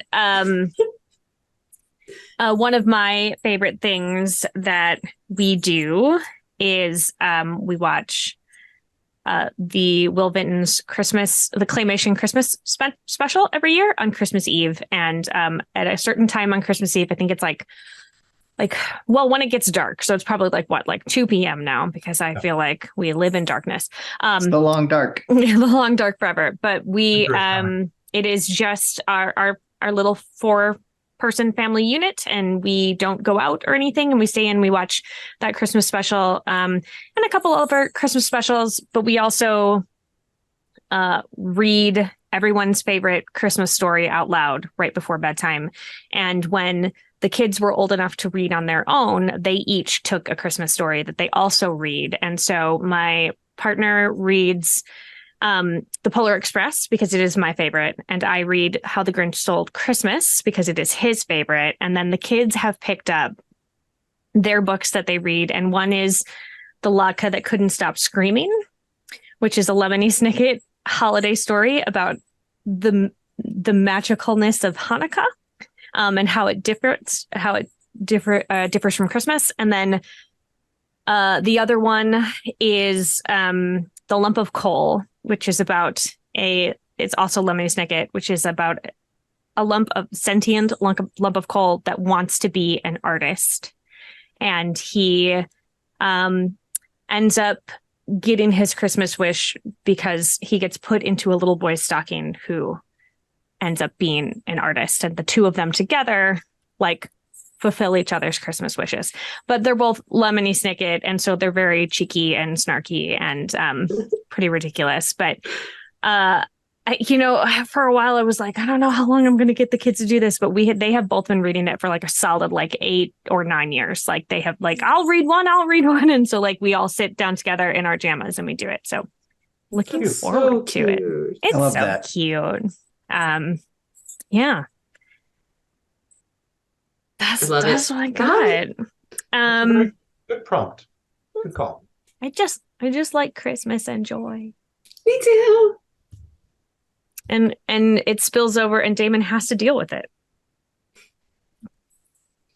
I think Damon probably likes that there's that you guys are like Jack Sprat and his wife. Like you can have all the Christmas, and he's happy to give you even more Christmas so you can have it. And Yeah, you can have my share. It's fine. Yeah. We I'm not exchanged using Christmas it. presents already. And I did not wrap his because he's a Grinch. And then he wrapped mine big with a bow and everything because I love Christmas. That's really cute, actually. Yeah. It was very funny. Mine was handed to me in the packaging that it arrived in the mail. It had been opened to confirm that it was the correct thing, but other than that, it was just like, here. I love that. It was very funny. Anyway, let's go around the table one more time. Tell everybody where we can find you, and keep in mind that we all know that today is, hold on, we know what day it is. It's They watch some like giant Sean Bean scandal break between now and this Oh, airing. that'd be wild. everybody knows We've that done that today in homage, is then. Friday, December 15th. Everybody knows that. Mhm. Okay. So tell me where we can find you on the internet, and tell me what you have coming up, if anything. Let's start with Damon. Hello again. My name is Damon Vanhee. I am bad at the internet, but you can find me there at Damon Vanhee on a few places. Also, I am with Formerly Feral Games, which is a company that makes the TTRPG The Crown, where you get to play a god of whatever you want. Something tiny, something big. I don't care. Whatever you want. And then you have total control over whatever it is you are the god of. And it's a wild game. Sarah and I made it together. We did it. It's very fun. It's currently with layouts. We're going to print very shortly. I'm Then going to we'll say by be- the time, but because it's the 15th, layouts are done. Layouts are done. And for I am sure. And deep it is weird. The deep test print in has the been sent out. process It's been sent out for of sure. making an index, because I have to make an index, and I'm doing really great. Doing so at good at index it. making. So good. The best. So good. Don't ever make an index if you don't have to. The worst. Anyways, you can go to formerlyferalgames.com and see all of our socials and everything like that on there. And soon you can buy the game, and it's great, and you should play it. You should play. That's me. That is you. What's up, Steve? Hey, I'm Steve Gossett, and you can find me on the platforms at the Steve Gossett is generally either Twitter or Instagram, and you can also find my work. I am the writer, director, editor, and producer of a series called Princess Rap Battles. And we have one that I think that is appropriate for this season. That is our third one we made, which is Mary Poppins versus Mrs. Claus, because I didn't feel like Mrs. Claus got enough burn. And so we put that one out around Christmas in 2014, and it is wonderful. The marvelous Whitney Avalon, Alyssa Preston, Jim O'Hare, and Kevin Allen are stars in that, playing Santa Claus and Bert, respectively. I check it out, and if you so that's what I've got going on, and I'm looking for sponsors for the next one. I just saw that there is a movie coming out in 2024 that I want to approach the marketing team and see if they want a rap battle, because there's a character coming up that I've had targeted that I want to do a rap battle for, and it might be Furiosa. Oh, I was going to ask if it was Godzilla v Kong, because that trailer just dropped. So There's another channel that is doing a Godzilla v Kong one that I happen to know about, so I'm going to let them have their flowers, so to speak. All right. Well, I heard that Sean Bean has been moonlighting as the marketing person on films, so maybe just message him and see if he can get you the rights for that. I will. I'll follow up right on it. Sure, I'm sure he's fine. Great. Hi. All right, Lexi, tell us about. I know that you're gonna maybe have a little break, maybe, but tell us what's going on. We'll see. I'm still going. I'm still here. Yay! Hi, I'm Lexi. You can find me across social media as Lexi the First.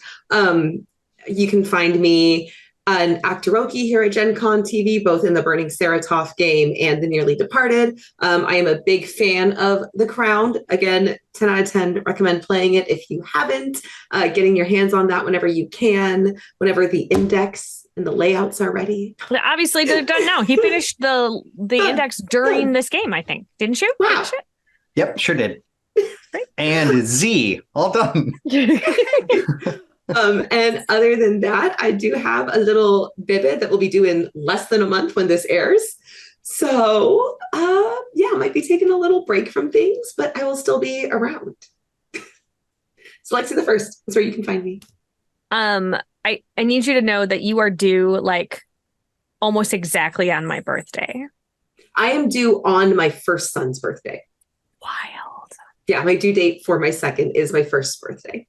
Is that, how do you feel about that as a parent? Do you like how economical it is to just like streamline the whole process? No, so when we were planning our second, I actually very specifically did not want another baby around this time because the holidays are very stressful. And we already kind of like we already kind of pushed his birthday parties back to the end of January because and it's a lot. And then my husband is a December birthday. My mom's a December birthday. Wow. He has family members that are December and January birthdays, like siblings and stuff. So my mother-in-law's a January birthday. Like, you should have known this was going to happen. So this was actually my least. We were literally planning on waiting 3 more months to have another spring baby, or because I'm a spring baby, to have a spring baby. And sometimes the universe has other plans. Surprise! You guys have spring fever. You guys have spring fever. Like it's natural. Yeah, there's a certain level of caution that you're not taking when you want a child actively. Sure. Yeah. So things happen because we knew we wanted a second. We knew we wanted a second within the next couple months. So just came a little sooner. But now that we're here, I'm at the point where I feel like if you're going to be that close, you might as well be the same day. Like you might as well commit to the gag, right? If you're going to be that close. So we'll see what happens. Fingers crossed. I wanted to turn out however you wanted to turn out. And I am going to send that energy to you. Thanks. I just want it to be over. Also, if you go on your due date, I will be in Seattle. So I can just send all that out. All right. Hi friends. I'm Sarah Moore. You can find me all over the internet at Pixies and Pins. And my website is pixiesandpins.com. And next week here on Sarah's Table, which is every Friday night at 5 p.m. Pacific on twitch.tv/GenConTV, I am going to be reading some fun, nerdy, and maybe some traditional holiday stories here on Sarah's Cozy Christmas Corner. And then I don't know what's happening for the following one. I consider doing another like Christmas thing, but it'll be past Christmas at that point. And so maybe I will do a New Year's themed game. But I've been searching and there aren't any that are like designed to be themed New Year's. So I don't know if I want to figure something out. Unless somebody, somebody out there who has made a New Year's themed RPG, message me on one of my platforms and let's chat. Thank you again, all of my players who were here today. And thank you so much for just like trusting me, even though you had no idea what was happening when you arrived and apparently through part of the game. And I love that. I love that you trust me enough to just come with me on this. Thanks for trusting us when we didn't know what was going on. You know what? We're all just trying to get out of it without killing Sean Bean. And just, that's my motto in life. I just want to get through without killing Sean Bean. Good advice. Yeah. Happy Christmas, everyone. Thank you to Grant Howitt for making a bajillion ridiculous games. This one as well. It's a pay what you want. Throw a couple bucks at him. Let's support Grant making more and more one-page RPGs. Thank you to Peter Atkinson and Gen Con for giving me this platform to highlight all of these ridiculous shenanigans. Thank you to my partner, Jeff, for really going all out this year with Christmas, both in our house and on my overlays. Just like snow and things everywhere. I don't know what happened, but I made a joke on the first episode that I was like, oh, look, he made a reindeer with laser eyes. And then he did it. And so now, Hell yeah, Jeff. he's just like, he was like, I couldn't help it. I had to. And I was like, well, uh-oh. And thank you for Marcus Mays for being my tech over at Gen Con TV. And thank you to everybody who hung out with us today and watched whatever this story was that we told. A story of love and redemption and finally breaking a curse. And Makes beans. it and also beans. All right. As always, keep making art and keep being art. We'll see you next time.